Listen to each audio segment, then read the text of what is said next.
Hi Lisa, I don't know if this is unwelcomed, but I'm trying Byron Katie's 4 questions and you talk about love and I realize that I am the opposite. I hate myself and it doesn't even make sense, it's irrational.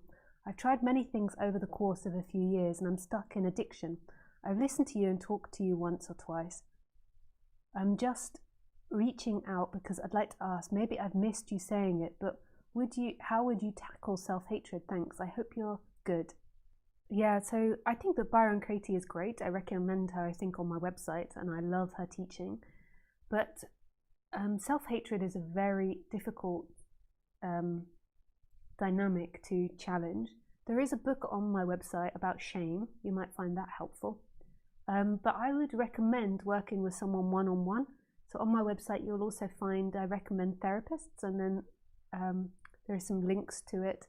There might be way more therapists that are more appropriate for you, but these ones I know are into non-duality as well. But there's so many more, it's just the ones that I currently know. And the reason that working with people with self-hatred is because often that's something you have to begin to go through step by step and very delicately.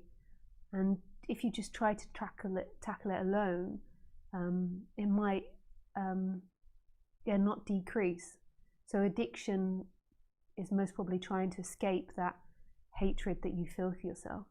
This most probably was learned in very young childhood, not that your parents meant to do that to you, but it was just what you interpreted, like I'm bad, I'm wrong. So rather than they're bad, they're wrong, you've gone into I'm bad, I'm wrong.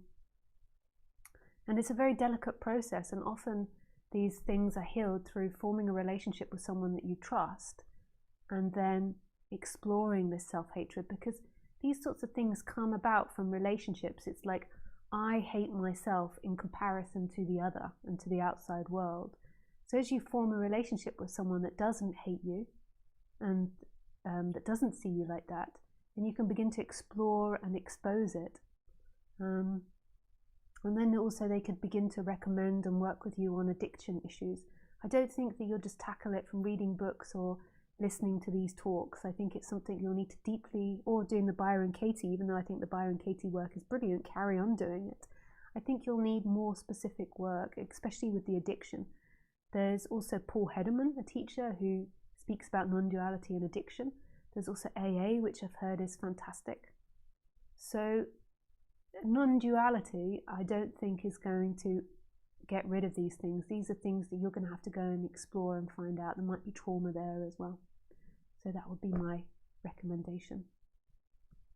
And then also my recommendation is to hear non-duality, but not using it as a way to bypass these feelings, but hearing again and again that question, who is watching, who is experiencing now, and kind of deeply resonating with this, not intellectually, but from the heart. Like, that's love. There is a love there. Yeah. Thank you so much, James, for your